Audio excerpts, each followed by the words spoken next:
We are Orlando's finest, and in fact only, news-themed spoken word night. Every month we get a whole bunch of really great writers, poets, comedians, whatever's, loudmouths together, and we let them do whatever they want for about 15 minutes or so, with the stipulation that it should be inspired by something that happened in the news. So that's our particular gift to the literary community of Orlando. I'm Todd, and hi, this is Dianne, and she's listening to me talk for too long. You're doing great. You keep going. Thanks, Mom. She's here for encouragement. Dianne, why is John King here? What the fuck? Because as he said, he's not very handsy, but he is pushy.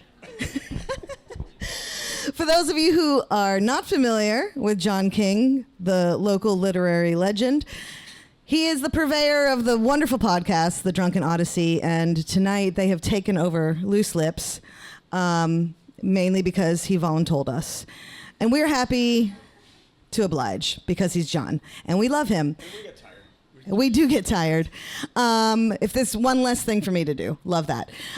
So tonight, our readers are all Drunken Odyssey All-Stars. You should all go to the Drunken Odyssey website and search their names and listen to all of their past episodes. That's a little homework assignment for you. And then we will also be joined tonight by the writer-in-residence from the Kerouac House. So it's a banner evening for our last Loose Lips of 2024. What a fucking year has been. So we're thrilled that y'all are here, and we're thrilled that the Drunken Odyssey is here. Our first lovingly curated reader of the night, Drew Barth. Better known by the ring name The Undertaker, is an American retired professional wrestler, widely regarded as one of the greatest professional wrestlers of all time.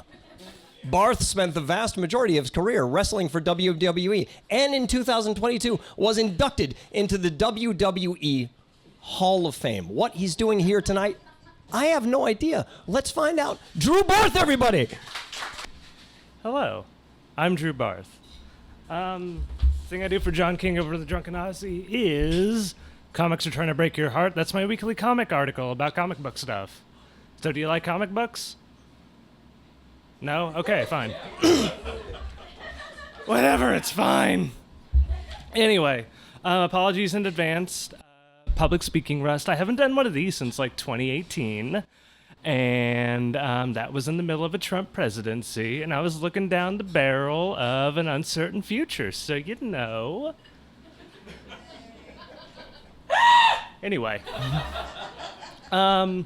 So, to make this not all about the election, despite that being the only thing on everyone's mind, I looked through the bowels of a lot of my news apps to find something that didn't make me just have a complete panic attack constantly for the next, 48 hours, and didn't make me want to, re-research immigration to different countries. But I found this title on a story. Swiss AI Jesus project to bridge digital and the divine draws users' praise as questions remain. Call it a palate cleanse from every cabinet nomination we hear about, but after I saw that headline, I couldn't stop thinking about it, mostly because of the weird ways the church has been trying to enter the 21st century after the drive-by squirt gun baptisms during COVID. In October, we already had the Vatican's new mascot, Luce. The weird anime, blue-eyed thing that everyone's just been making, it's been memed on so hard that I think the only way that people remember it is just from the evidence of it being dunked on Tumblr and Twitter for the past, month and a half. But now we have AI Jesus. Admittedly, not from the Vatican. This is from a Swiss chapel in Lucerne. And I can't stop thinking about it and the nearly 1,000 people that visited it in a confessional to ask it questions. Hey, full disclosure, I was raised Catholic. I was baptized. I went to a religious private school until the 3rd grade. So, long enough where I memorized the Lord's Prayer. but not long enough to write the weird fanfic about saints that some other kids in high school had to, that I heard about later. They all had to do it, and I'm like, oh, I got out at the right time. But the idea of the AI Christ won't leave my brain, and it's not for religious reasons, but rather for how much it feels like satire just by, like, existing, and it gives me a deep existential dread in the pit of my stomach. The initial fear that AI was going to replace writers due to it churning out, whatever slop some dude prompted it for, like, nothing. Now that fear has turned because what the actual hell else are we all as writers supposed to write about now? Because we just have the AI Jesus now? AI Jesus is so on the nose that we're entering the realm of, like, The Onion or Starship Troopers, like absurdism, but real life, and I don't know where to go with my own shit anymore. According to the initial story, Catholics found the AI Christ more engaging than the Protestants who used it. And this better spark another schism because I want to see what Reformation discourse is going to look like. I want to see the 95 skeets posted on Blue Sky. If it doesn't happen, this is a failed experiment. More than anything, however, if this prevents the Irish reunification of 2024 as foretold by Data in Star Trek TNG, I'm going to sue the church. So think, what then is left for the rest of us? Do we try to fill in the blanks here for, how much further it can go? Are we going to write about making Catholic guilt more mainstream by introducing an AI Jesus Tamagotchi you carry with you the little spikes that come out as penance? Are we going to just start speedrunning toward a Dear List Terminator ripoff where Skynet is just Sky Daddy now? I don't know. Where do we actually go? Because for the most part, we've all encountered some measure of AI work already, and according to the people who had confessed and talked to the AI Christ, they came away from the experience feeling positive. Many felt as though they had a better understanding of the problems they came to the confessional seeking advice for. And while I only did confessional once for my first communion, this feels closer to those cheap, creepy chatbots on Facebook with a lot more pageantry attached to them. So how much is it... Oh, wait. So how much will the AI Jesus actually know? Can it absolve you of your sins, and what does that actually look like? Will it tell you to take 5 Hail Marys and call it in the morning? What are the limits of the AI Jesus? And if there are no limits to the AI Jesus, like the AI evangelists like to postulate, then how much will it end up replacing? Can the AI Jesus run the confessional for the priests so the priests kind of have nothing to do anymore? Maybe this really is the advent of the Jesus Tamagotchi that needs our constant attention. Then again, I don't think AI Jesus can tell me the flavor of the Eucharist. But at the end of all of this, if the AI Christ does end up replacing the church, this likely means one less career path for Drake to jump to when his music career finally dies. That's all I got for you tonight. Thank you. Thank you, Drew. I feel very seen. I was one of those Catholic kids who was forced to write Saints fan fiction.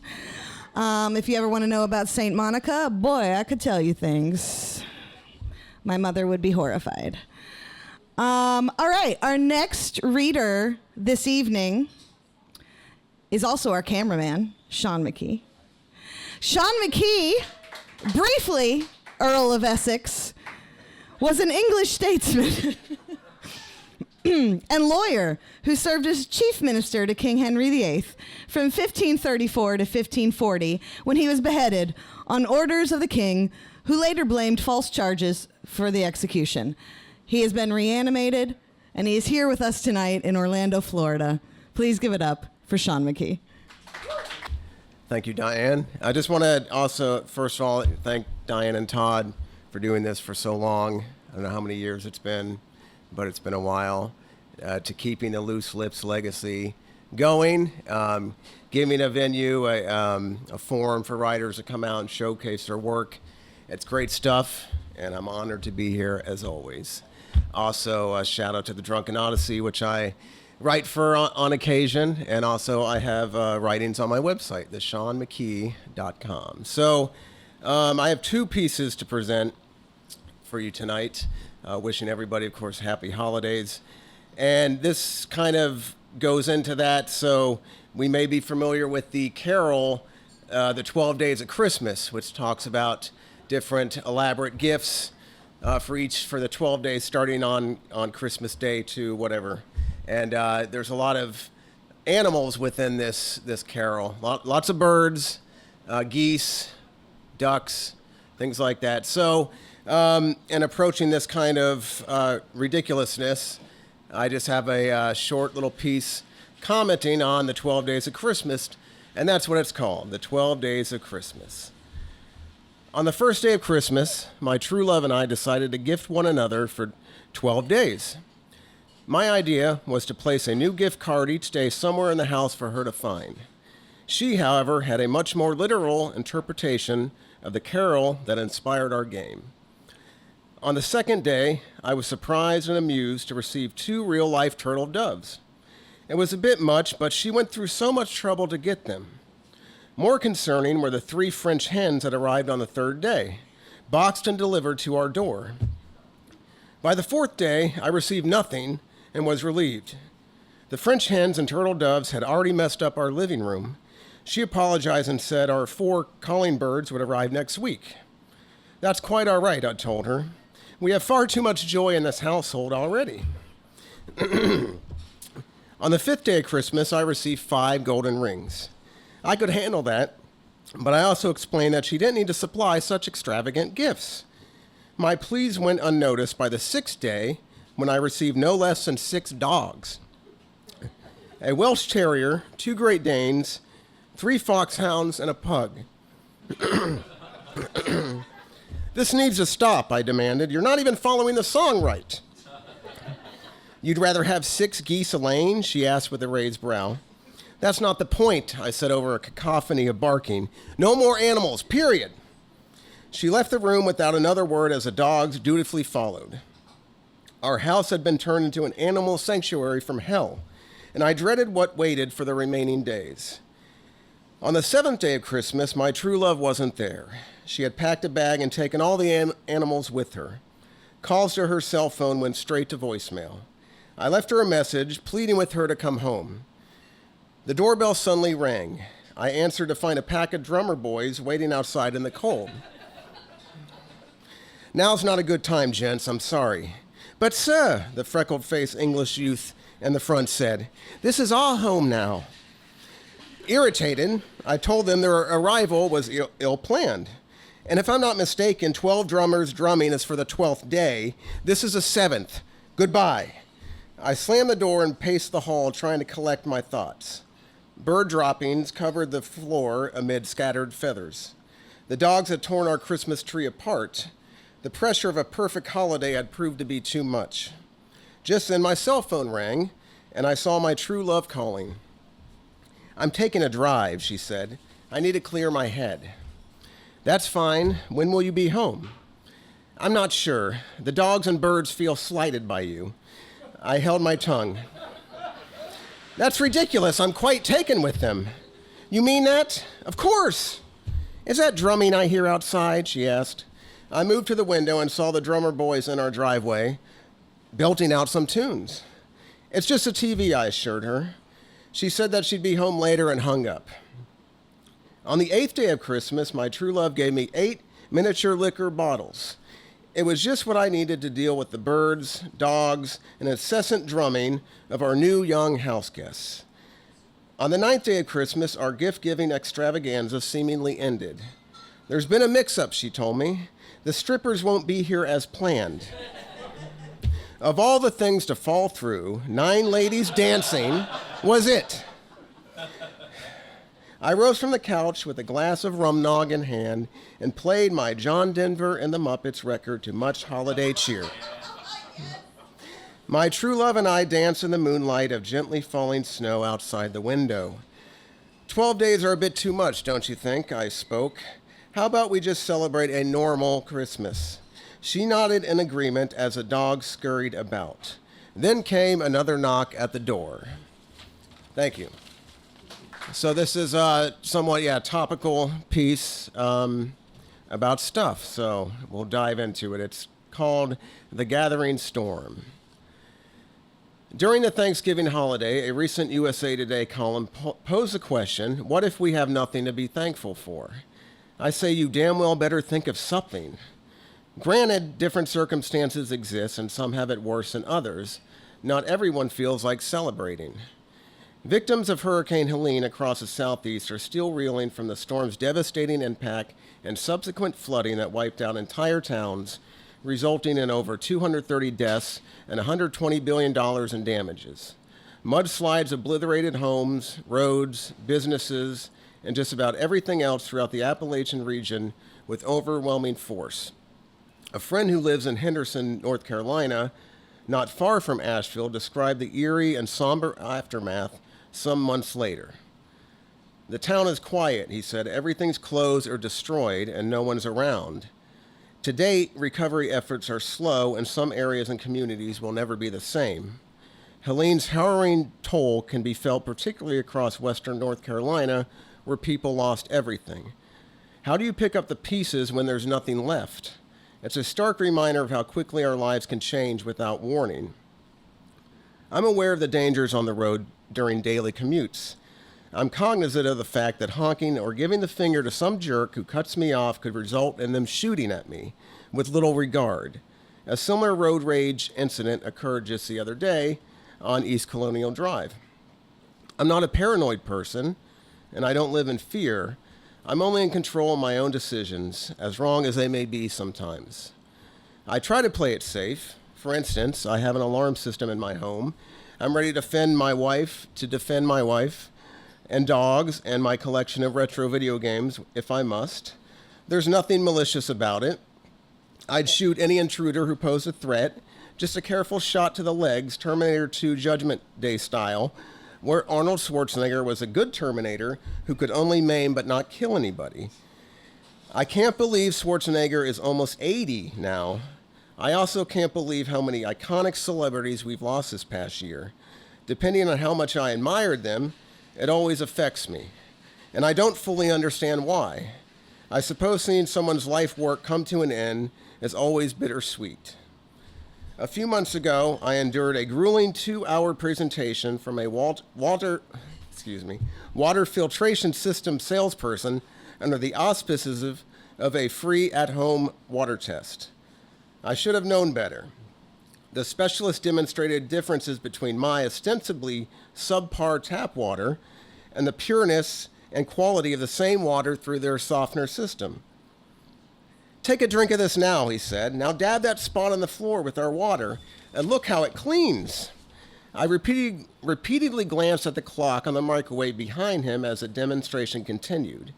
Look at your glass of regular tap water compared to ours. Do you see the difference? Can you tell me? In the end, I wasn't going to pay 10 grand for a water softener tank. I wasn't going to pay for anything. He applied an endless barrage of sales tactics, to which I replied, I've been without a softener system for my entire life, and I seem to be doing just fine.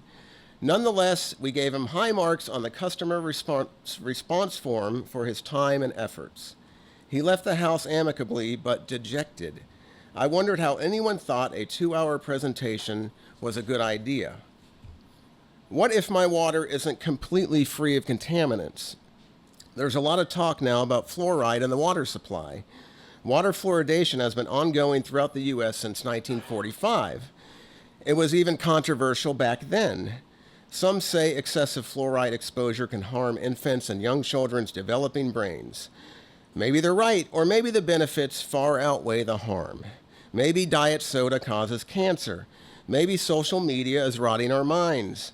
Maybe there's a lot to be worried about, these things beyond our control. We're just living in the moment of another year, through another decade, and another century.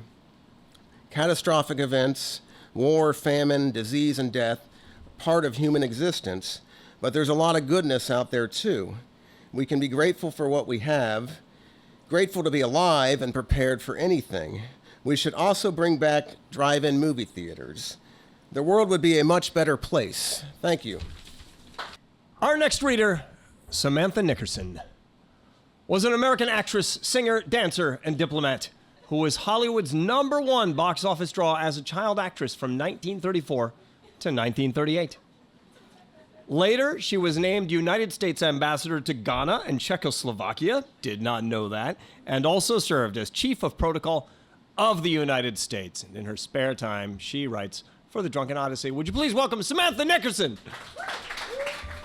So humbled to be returned from Ghana tonight. Thank you for the introduction. Thank you for having me tonight. Thank you, John. Thank you, Loose Lips, and all the work that goes into doing all of that. Full disclosure, I avoid the news so hard. Like, I can't stand it anymore. It's too much for me. But I opened up my mind and my heart for this and tried really, really hard to find a news article that I could work with. Didn't end up happening. So here's my anti-news reading for Loose Lips tonight. Reading the news puts me in a headspace that I can only describe as the opposite of inspired. This is relatively new. I used to read the news constantly, write Facebook posts about how an event made me feel. I posted about human rights, politics, reposted your cousin's GoFundMe, and donated. I responded to comments, happy to debate, excited to prove my points, and open to learning from other people. But these days, every issue is about politics, and the American people invented brand loyalty. Good luck having a conversation when the only reason anyone comments is to say, yours sucks, mine is better. I created my Facebook account when I was 12 years old. Every news event that happened between 2008 and August of 2020, I experienced online, in the comments, through opinions and rumors, the journalism of the American people. I spoke my mind. When I was 17, my uncle looked at my sister and I and said, "Which of you is the one with all the opinions?" "We both are," my sister said.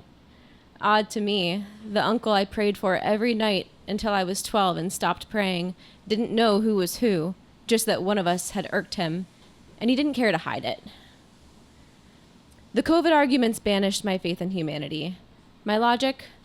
Wear the mask. On the off chance you're right and the virus is fake, great. You can say I told you so later. But if it's real, which it seems to be, you are publicly telling every person you know that you don't give a shit if they die, as long as you don't have to wear the fucking mask. Makes your nose itchy. COVID didn't kill my Facebook, though. What got me eventually was Black Lives Matter. I went to protests, I said their names. I wrote a prose poem on Blackout Tuesday and posted it under a photo of blackness. I argued with family friends, my middle school cheer coaches, strangers.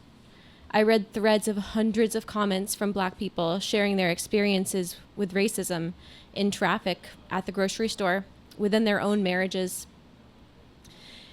In 2020, my sister lived with her boyfriend and his family. She reposted something I'd reposted from someone's repost, some sound logic attempting to explain infallibly why Black Lives Matter. Surely, we thought, they can't argue with this. The comments flooded in, and she responded. Darlene Davis says, "I am so sad to see you so misguided, Jessica. Sweet girl like you should know that all lives matter. Saying Black Lives Matter excludes everyone, including you and your white family. I'll pray for you. God bless." Jess's response, "Yeah, Darlene, all lives matter, including Black ones." Christopher Pruitt says, "LOL, I knew you were a N-word loving whore." Jess's response, 3 question marks. "Where were you when I dated a Black guy for 2 years?" "Oh, right. You were in jail for beating your wife." Bye, Christopher. Linda Culver. "Hi, sweetie. Talk to your mommy today. We're having lunch tomorrow. Love you." Jess's response. "Love you too, Grandma." Mark Green. "Oh, no, I see you support criminals and looting. How would you feel if your business got burned down?" Jess's response. "IDK, how would you feel if cops broke into your apartment and shot you dead in your bed? That's what they did to Breonna Taylor." Mark. "I wouldn't know, because I'd be dead." Jess. You're all racist idiots, and TBH, it's terrifying that you feel bold enough to post it publicly. Unfriend, unfriend, unfriend. Block Christopher, the fucking creep. This was all her boyfriend's family, his extended family, online. And it was no better for her living in the house. She left him a few days later. So we knew what we were up against. Ignorance, closeted racists who finally felt free enough to come out, blatant hatred. I still wasn't silenced, but it was coming, and soon. About 3 months later, I saw a post. It's been a year since Elijah McClain was murdered, and nobody is talking about it. I read the article, which included a transcript of his last minutes, his last conversation, as he was murdered by police and paramedics. That's what finally did it for me. I knew that if I were to look, people I grew up with would be in the comments, #Blue Lives Matter. I downloaded my 12 years of photos from Facebook, 2008 to 2020, deactivated my account, and cried. If you look at those photos in reverse, you see a beautiful woman become awkward, greasy, 12. If I could go back in time and hug 12-year-old me, no, she'd hate that. Maybe she'd allow it. She always wanted someone to relate to her, to know she wasn't okay and to love her. She wanted that to be a boy, though. She dreamed her crushes into her self-soothing. She wanted a fiance now. She wanted to be just like her mom. She wanted to read beyond the epilogue of Harry Potter.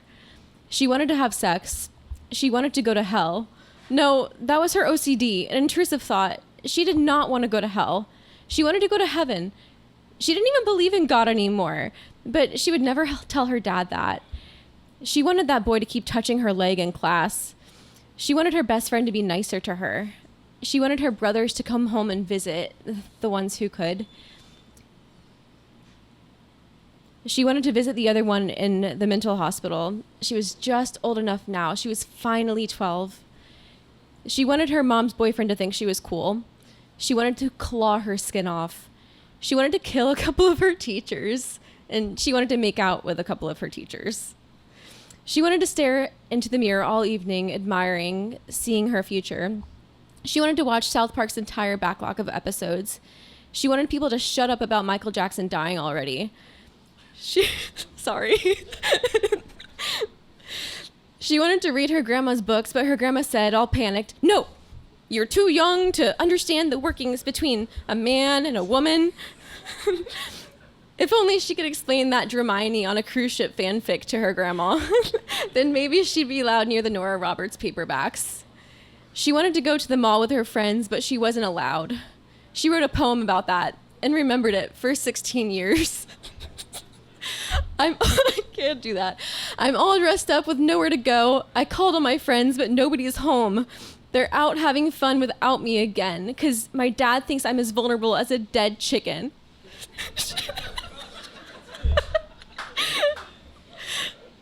She was not as vulnerable as a dead chicken. She was overly cautious, afraid of everything, especially herself. She wanted that white hoodie from Aeropostale. She wanted to play Dance Dance Revolution, but it was too hard. She wanted to catch grasshoppers. She wished her sister liked her more. She wanted to hang out with her. She wanted to be barefoot all the time. She wanted to ride her mattress down the stairs, and she did. She wanted to speak Spanish. She wanted to dig through her mom's boxes in the garage. She wanted to sleep in. She wanted her dad to quit smoking. She wanted to see snow. She wanted to never get her period, ever. She wanted to listen to Taylor Swift's new album, Fearless. She wanted to skin her knee sliding into home base. She wanted to be a witch. She loved having boobs. She wanted them to get bigger. She wanted to draw all day and write all night. She wanted to eat cupcakes all messy, icing in her nostrils. She wanted to be better at algebra. She wanted to sleep in bed with all her books. She wanted 4 specific boys to be obsessed with her. She wanted dopamine, she just didn't know that. She wanted to climb everything. She wanted to lose the rest of her baby teeth. She wanted her friends to like Red Hot Chili Peppers as much as she did. She wanted to sink in the pool, to lie at the bottom and pretend she was dead. She wanted to hyperventilate. She wanted to sprint. She wanted to grow up and move out of this fucking house already. She wanted to scream. Her sister did too, so they invented a game. On the count of 3, scream as loud as you can. 1, 2, 3. Thank you. I too have been avoiding the news for the past month. And then I have certain friends on social media who want to share every headline with me as though like I don't know. And then I'm like, could you please leave me the fuck alone? Like, I love you. Thank you for thinking of me. But also, stop. Like, if you're not sending me, like, funny TikToks and, like, memes and shit, like, not right now. Not right now. Okay.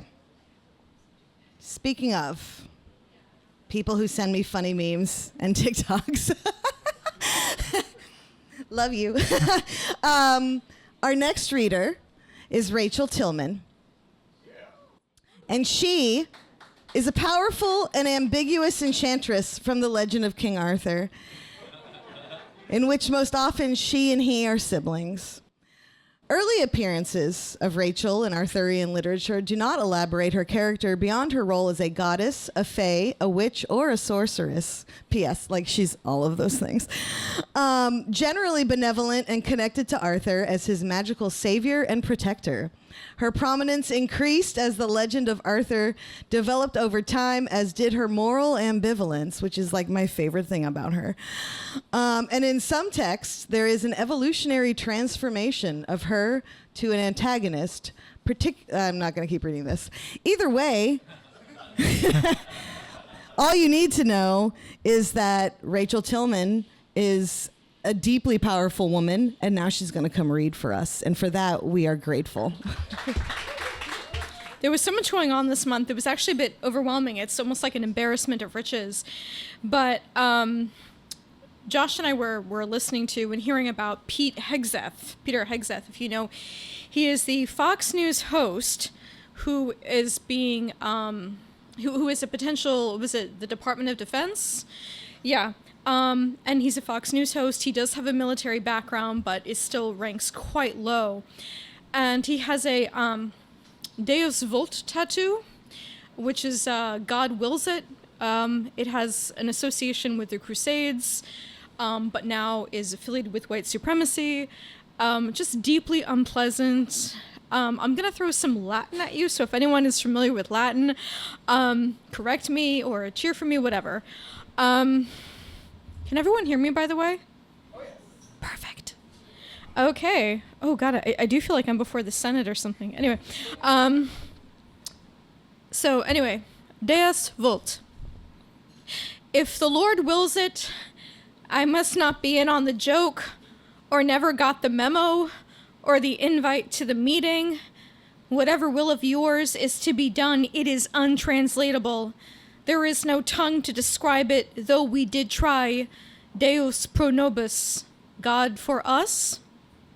We unclasped our hands that had been in prayer and willed ammunition to fall like constant summer showers that rained rubble, ash, and detritus of 100 households in a crusade to see who can rack up the best body count to please the Lord, as if he was in heaven with a tally marker and a campaign slogan, and not gathering children around him, soothing the widows, welcoming the dead and the dispossessed, and comforting those that still hold vigil in hopes of return.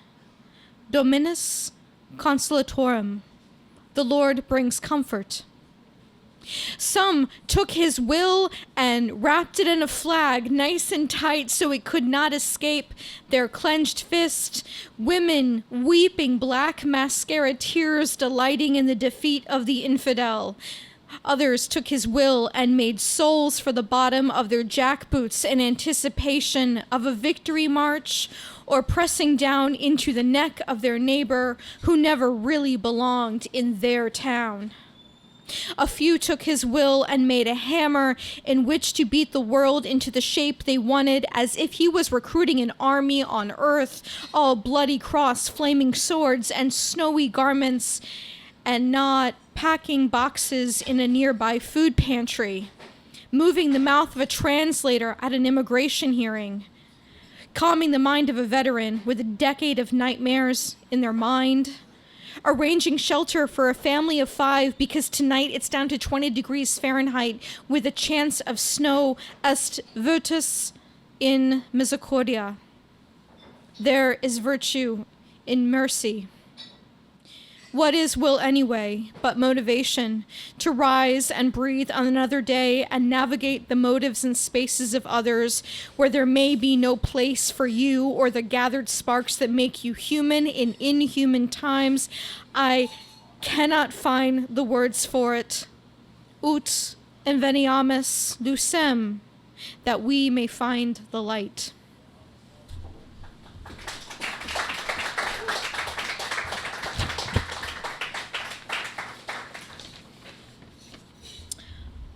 The next one combines two things. The fact that currently in Alaska, they're really encouraging tourism, and people are coming to Alaska to see, all of these, the wildlife, nature before it becomes extinct.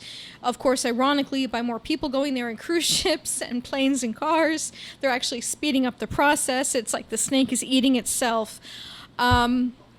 And also, apparently, they're aliens, and they're on the ocean. And I'm just like, at this point, good for them. Knock yourself out. And it was actually Josh who said, oh my gosh, what if they're on an extinction tour? And I was like, huh. So anyway, I created this slightly more lighthearted piece. From the Green Men Last Chance Tours, LLC. Welcome, one and all from far and wide, and happy birthday to the couple from the Andromeda Arm. I hope we make your day as special as you are. Please keep all hands, tentacles, extraneous antennae, tails, and luminous forms not bound in organic bodies behind the rail. Thank you. Photography and recording are permitted, but don't forget to pick up your souvenir picture and a complimentary titanium frame and free Earthbound Tours 60th anniversary commemorative enamel pin in the gift shop. Green Man Tours is not responsible for lost property, government-sanctioned kidnappings, inclement weather, and there is a lot of that, or food poisoning. I would ask you to also refrain from bringing unregistered humans or animals on board. This is for your safety as well as ours and the native species below. We all remember the Gary incident, right? Exactly. Just a note, he's fine and living in Vermont. Please adjust your mask as needed and feel free to ask one of our transcendent beings of light and divine consciousness to help adjust your seatbelts. To our gaseous guest from Jupiter, please stay in your containment dome until we enter the atmosphere. Thank you. Yes, sir. Refreshments will be provided in 15. Please let Lucy's Lunar Catering Incorporated know of any dietary restrictions or third stomach complications. Now, if anyone could just move to the right side of the observation deck, you'll see the beautiful blue Atlantic in all its splendor. Note, there will not be a chance to go swimming this time. We all remember the Miami incident, right? Yes? I'm looking at you, Harold. Observe. Earth possesses 5 incomparable oceans, and all currently undergoing various stages of climate change, pollution, overfishing, oil spills, acidification, habitat destruction, declining marine biodiversity, coral bleaching, contamination from agricultural runoff, etc. There have been ongoing attempts to curb or cease all destructive activity, which have been met with enthusiasm, skepticism, anger, large checks, apathy, and or ignorance. There are between 2.2 million and 8.7 million species in the ocean, but the exact number is hard to determine. Nearly 500 have gone extinct in the last decade. 90% of their precious coral reefs are set to be extinct by 2050.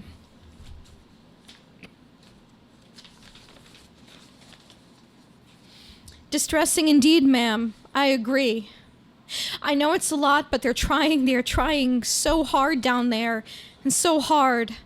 Some devote the lives to the blood of this world. They rise at dawn and they greet her with such affection. If you look to the left of your cabin, you'll see what is known as North and South America, 2 of 7 continents. Yes, they are incredible. It is currently home to 6,018 and 7,342 species, respectively. About 650 species have gone extinct in what is called the United States, with Latin America losing between 150 and 468 throughout the centuries. Observe the rivers, the veins, see the lakes, their mighty hearts, their slender beaches, gold in the low light. As of now, 6,189 locations in 50 states and 4 territories have unsafe drinking water. So don't forget your free 50 Earth Standard ounce antibacterial water bottle with Tour Group logo before we disembark. Or we can refill your Stanley. Yes, Trisha, I see you in your Stanley. Thank you. There will be a sunset hike in Denver with bonfire supper. Please wear appropriate gear, including bringing your water.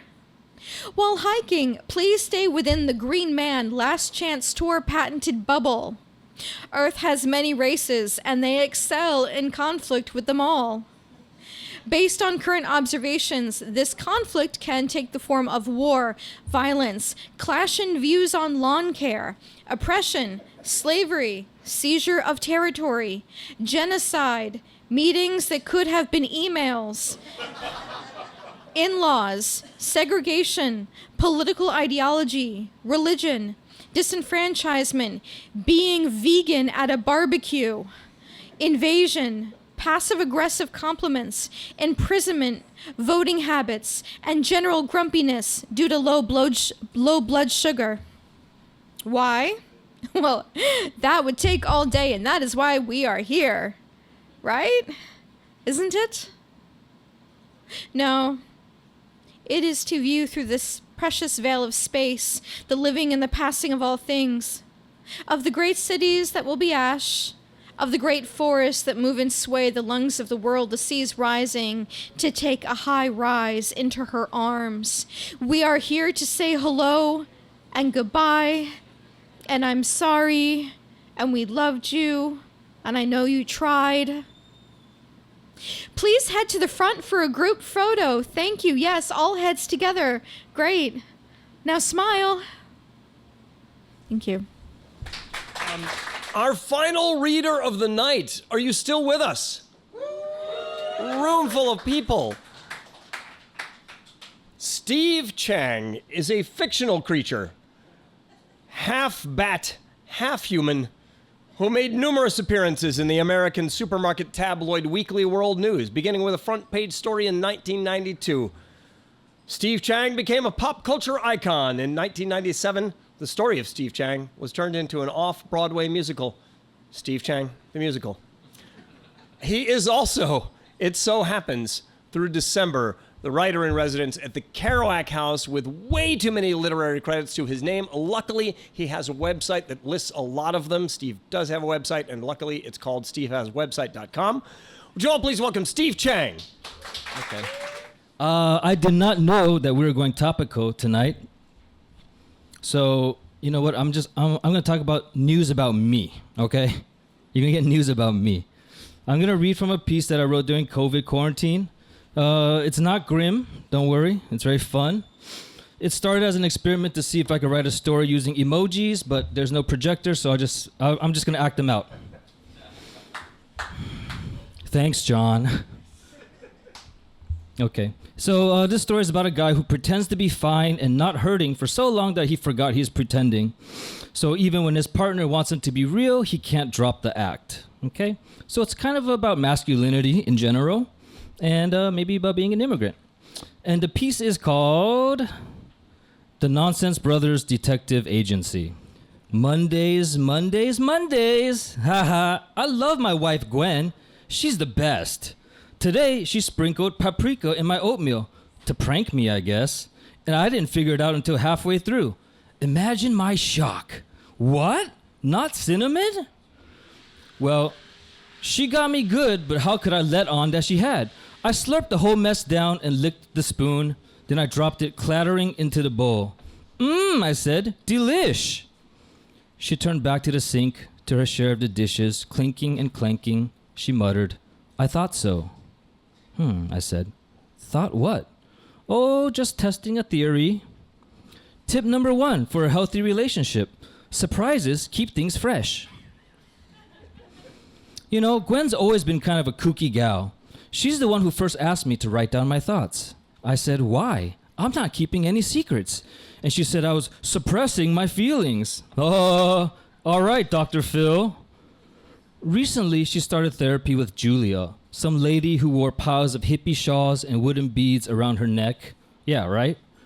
And apparently, she'd had her mind blown.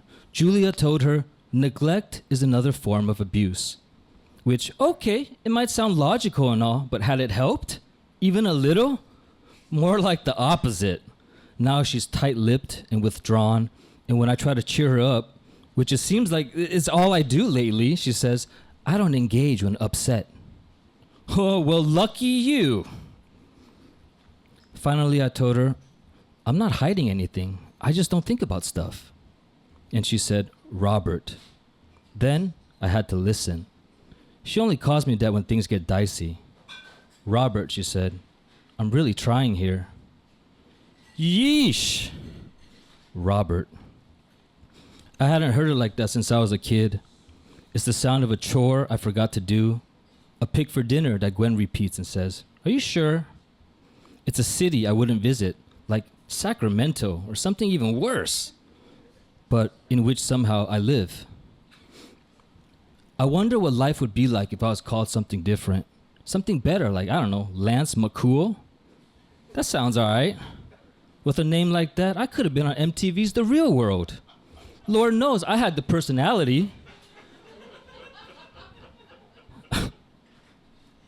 Wait, guys. I could have been a lot of things. That was supposed to be emotional, but okay. Well, how hard could it be to write down your thoughts? It turns out pretty hard. The problem's not the writing, it's in having the thoughts. What do people think about? The past? Forever?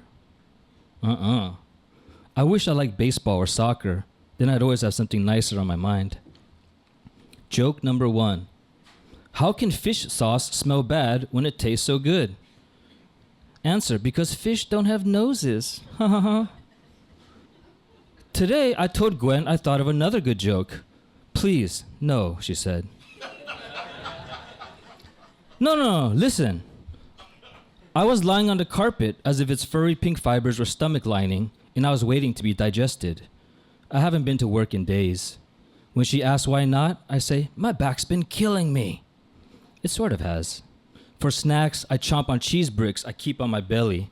They're solid and thick, really comforting. I work the wrappers down like tight pants, like candy bars.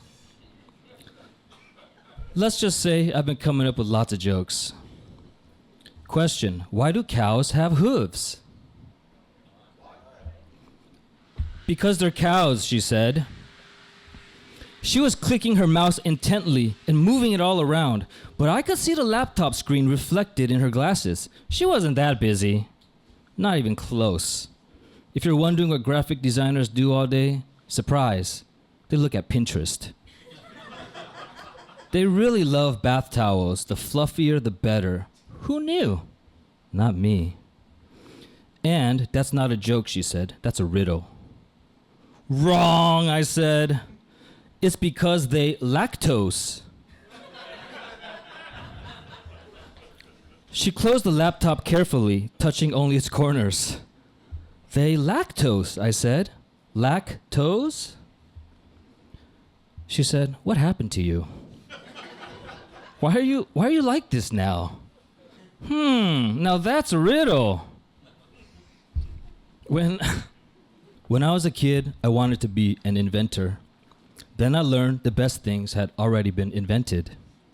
I told my mom I'd make a flying car, and she said, that's an airplane. So I told her I'd make an underwater car, and she said, that's called a submarine. Yeesh. What she probably meant was that I should be practical. When I'm feeling chipper, that's what I think. Ma was practical. Chewing food, count to 50. Brushing your teeth, you do 200. I want her to be good, so I do as she said, but when I asked if an up and down stroke would be a 1 count or 2, she snapped, "Don't be sarcastic." I'd hear that pretty often. In 8th grade, Coach Ferguson said I even ran sarcastic. I worked hard to pump my knees and arms the way he's shown us. Pendulums, levers. But he said, "Forget it, Chen. It's something about it's just your whole body." Some people you'll never make happy. Anyways, a week later, when I was talking to her again, I told my mom I'd invent a machine that could give hugs to kids that maybe needed them. And she said, "Are you stupid? Kids don't have money. How can they buy your machine?" It's pretty hard to come up with a good idea. If I did, though, if I had just one in my life, I could probably really do something with that. Well, hey, here's a story. Today, while Gwen was at Costco, I cleaned out the gutters, and guess what I found? In all that rotting mush, a golf ball. I washed off the gunk and showed her. "Would you look at that?" I said. "What do you think he was doing up there?" "Nothing," she said. "It's a golf ball." I tried again. "How do you think it got there?" She said, by ignoring its best instincts and the advice of all its friends. I had to think about that.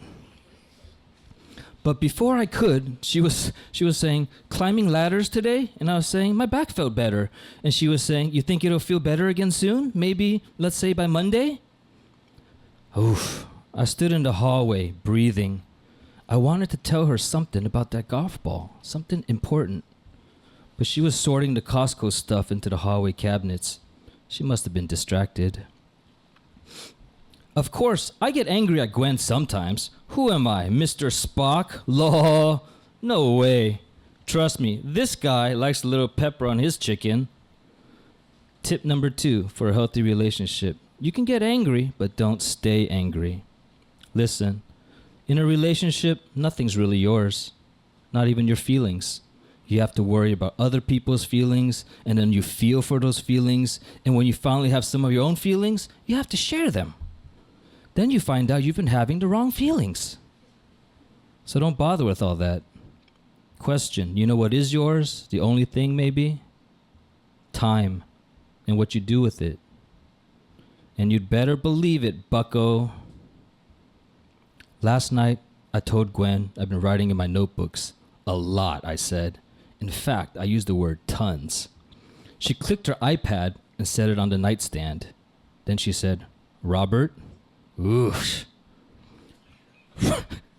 Robert, she said. Robert, she said.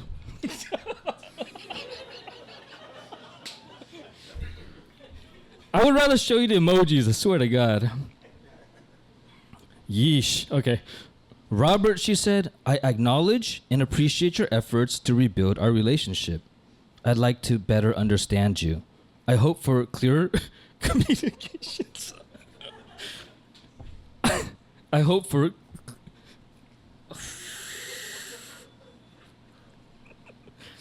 Sorry, okay. I hope for clearer communications between us. And then I showed her my notebook.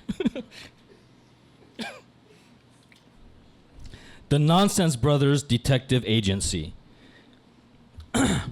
Jack and Johnny Nonsense are twin brothers who solve crimes using nothing but emotional intelligence. They're really empathetic. They're always saying, "Oh my gosh, are you all right?" And "Hey, how are you feeling?" Their heads are shaped like jelly beans. Whenever they stumble upon a promising detail or clue, they share a look and say together, "That's nonsense, bro." While Gwen was reading that, I gotten a little hot in my skin. A mild tingling. Not really spicy yet, just paprika. Like I'd been singing along with my iPod and messed up the lyrics. Too bad there's no sleep button on Gwen, though.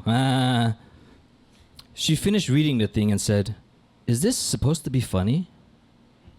I said, if something's supposed to be funny, then it's not. Robert, she said, I feel hurt when you... No, are you mocking me? Is that what you've been doing this whole time? Just fucking with me? I'm not, I said, although I couldn't really tell. If anything, I've been mocking myself. In some twisted way, I still had to sort out. I told her, this is really what I think about lately. After a moment, she said, that might be worse. Tip number 3 for a healthy relationship. Sometimes the best thing to say is okay. In college, Gwen was really creative. She would fill whole notebooks with her ink and marker drawings, these birds perched on twigs, the structures of leaves, realistic with bristly little details. The paper would warp with the density of the ink, and to be honest, it looked painful to be drawn that well, to be seen that clearly. In fact, her talent scared me. She dreamed of becoming an illustrator, while I dreamed of, what, driving a flying car? What did I have to offer? I was some dope who flipped through her notebooks and say things like, is this a chicken? Why would she like me? Well, this is the mystery of life and its tragedy. She did. I'd slay her with stuff like that. God, she'd say, laughing, your jokes are so bad. But I didn't know if they were jokes. I just knew that she liked them. It would occur to me later that Gwen might be kind of a masochist. Lots of women like her are, I was learning. Maybe not masochist, but masochist adjacent. Like so. Racist to Rachael, masochist to Gwen. I don't know how to describe it. I just know what it is. You could say it takes one to know one. What's worse is I suspect she knew even then. She told me a story about buying her dad some eggs and how she's supposed to check them at the market. But what kid is checking her eggs at the market? Well, when she got home and opened the carton, she learned why she was supposed to. I thought only super immigrant dads would be yelling at TJ Maxx. Not that shirt. Look at the button. You don't see this loose thread? It turned out hers was like that too. When he opened that carton and found those cracked eggs that night, he offered his wooden ruler from his schoolboy days and told her she knew what to do. She did. She smacked her own knuckles, chanting, "You have to check the eggs, stupid. Why didn't you check the eggs?" I told her that was twisted. She said it wasn't so bad. He taught her to say this so that he wouldn't have to. This way, she could still be in control, at least. With her dad, she never knew how bad she'd get it. I wanted to treat her well. I really did, as if I knew how. But what I said was, "Get what? An omelet?" Ha I promise she laughed. I thought she'd be bitter, but no, not at all. "Oh God," she said, pressing her hand to her heart. She was practically sobbing. "Do you ever stop?" Should I cut it off there? What do you think? Yeah? Okay. Thank you. Back to the Nonsense Brothers. Johnny Nonsense. Johnny Nonsense is the cool younger brother. He has long black hair and black fingerless gloves. He wears a question mark shirt under his black trench coat. He's kind of like Keanu Reeves trying to play Chris Angel. Jack Nonsense is the older brother. He wears blazers with rolled up sleeves and an exclamation mark shirt. Basically, he's Don Johnson from Miami Vice. The question mark and exclamation point shirts reflect their investigative styles. Johnny is always saying, "Huh? Wait a minute, what?" And Jack's always saying, "I got it." Today, I told Gwen I've been thinking about sports. It's great to run fast and hit things hard, so why not do that for fun? Why do we need points and rules and referees? "Oh, you touched the ball before the whistle? That's a no-no." She said, "Is this a joke or a riddle?" We were on our way to the chiropractor's on the freeway, rushing along, and whoo boy, was I feeling a little reckless, let me tell ya. "Why," I said, "would people want to do that to themselves?" "You mean," she said, "to each other?" I had my seat reclined all the way back, and from there, the scenery in my window looked like perfection. The sky rolling by, not a tree in sight. It looked like heaven. I'd finally invented a flying car. In a way, with her. What if somebody prefers neglect, I said. Is that still abuse? I'm not helping you walk then when we get there, she said. That's okay, I said. I'm not getting up. Yeah, I think I'll stop there. Thank you, guys. So you know how Todd was like, that's our final reader of the night. Well, if there's one thing we love here at Loose Lips, it's surprises.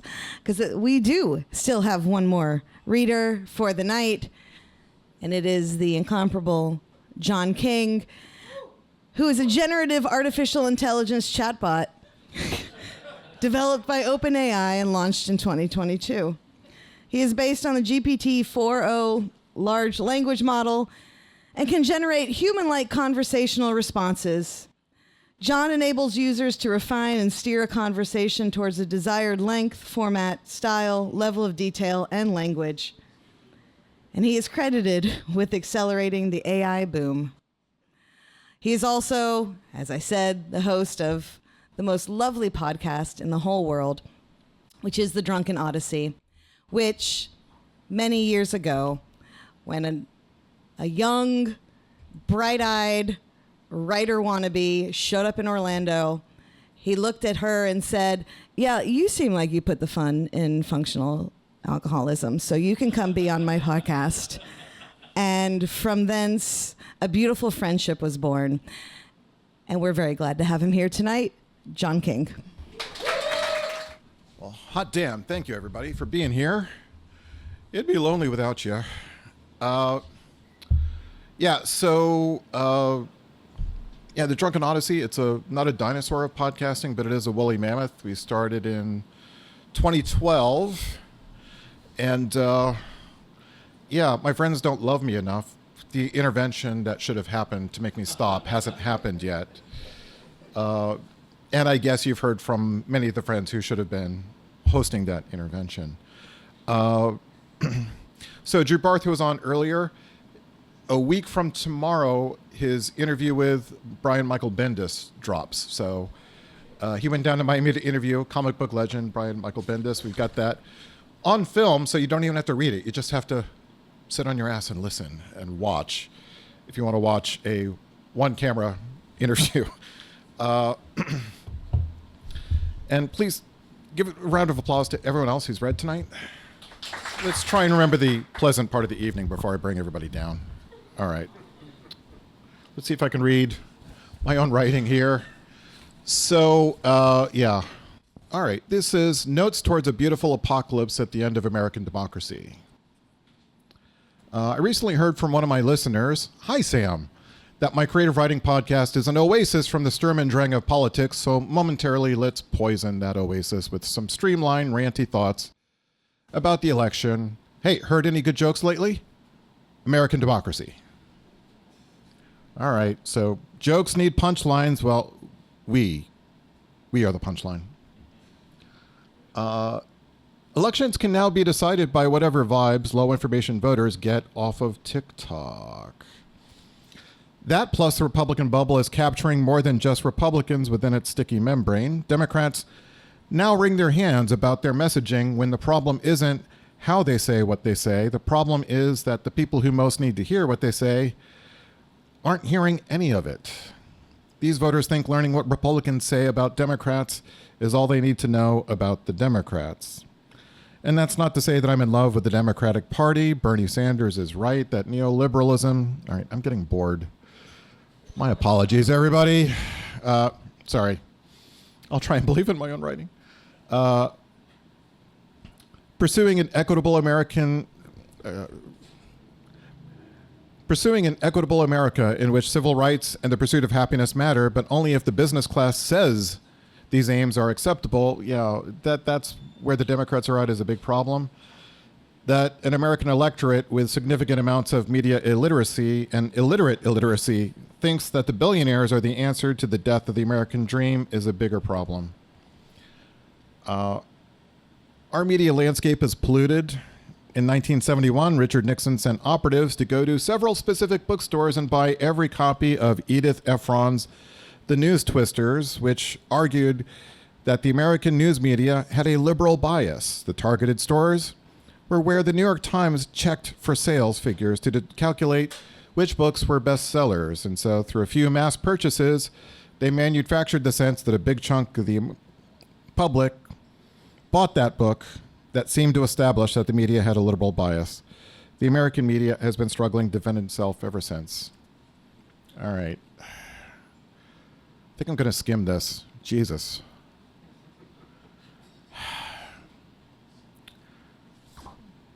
Roger Ailes worked for Richard Nixon. He was so angered that Nixon had to resign that he went on to Fox. He went on to start Fox News, where when he wasn't sexually bothering people, he created a propaganda empire. The Bush administration scoffed at what they literally called the reality-based community. That leads to fake news. Those of you who are teachers may not have been surprised to learn that the day after this catastrophic election, a significant number of Americans Googled the issues they had already voted on. Turn in your homework, then read the instructions. Speaking of which, incels, have you read Project 2025? If these Christo-fascists retain power for long, they plan to come for the most sacred part of your universe, your pornography. All right, I had hoped I would get a bigger laugh, though. It is true. I know how and where we need to focus our efforts. I don't know that we will do that. I don't know that even if we do that, that it'll make a difference. We just voted for a dumpster fire after having voted for this dumpster fire before. That Trump received less than 50% of the popular vote is no consolation. That we use democracy to end our democracy. Maybe we will vote to make things better. Maybe not. Maybe there won't be elections in the future, or elections where people get to elect things. This is an ugly stretch of an intergenerational war against facts and the truth. This ugliness will outlive me. I plan to try to live beautifully, to focus on beautiful things. Nevertheless, I will try to do my part. Here's the part where I should give you hope, but I don't have any. I do have love. I love you very much. And speaking of love, I want to, devote the rest of my time. I won't skim this part. Talking about my friend Mike Jones, who passed on about 2 weeks ago. Mike owned and operated the Jet Center Lounge, a mid-century paradise lurking in uptown Lake Worth, Florida. And if any of you have been to Lake Worth, your first question should be, what the fuck? How did that happen? This was not a convenient spot for me to get to, so I only went to drink there about 2 times a week. There was a mod lounge, a spacious dining room, a patio to dine out on whenever the weather was nice, and a tiki garden. I was there late one Sunday night when people played Twister and watched A Clockwork Orange when Mike Jones brought out free, fresh-baked cookies for everyone. It was about 2 o'clock in the morning. I also played croquet as a mod Mad Hatter during an Alice in Wonderland party. Mike created the place in order to help people mingle in style, and the best type of weirdos showed up. People like me. The Jet Setter shut down in 2008, but in my mind it is always open, with Mike lingering, smiling, bald, in a perfect out-there vintage ensemble right out of a Peter Max print. Mike held many contrarian opinions. I once rather incredulously watched him lecture a Cuban woman about the merits of Fidel Castro's regime. This was when Castro was still fucking alive. I think he needed to be capable of having such positions to have the nerve to create such a lovely, strange spot so far away from where people go to party. I'm not sure that Jet Setter would thrive next to ordinary clubs. He represented a dying ideal. When I showed Mike a short story I wrote featuring a throwback lounge singer, he photocopied the story and shared it with anyone who showed a predilection for reading. Mike is in the acknowledgments of Guy Psycho and the Ziggurat of Shame. Mike loved that when I drank enough, I danced. He took so many photos of me dancing. If he photographed Sasquatch, he could not have been more excited by his photographic subject. I'm a better dancer than when you think I am, by the way. When I'm drunk. When I'm drunk. I love you, Mike Jones. And I love you, audience. Thank you. Yeah. I don't know, man. How do you feel? I mean, the hot toddies are hitting nicely. But I feel personally great. Feel great. What a wonderful evening. If you're not already following The Drunken Odyssey, all one word, on the socials, then you should. And then you'll know when this episode drops. You can also follow Loose Lips Orlando, also all one word, on only one social, just Instagram. Oh, wait, shit. No, we got Blue Sky. We Fucking do have Blue Sky now. Christ. We should put something on Blue Sky. Is there anything else you'd like to end the evening with? I don't know. Yeah. In lieu of thinking about anything else going on around us, we've been surprisingly productive. But thank you guys again for showing up. And can I get one more big raucous round of applause for the Drunken Odyssey and John King?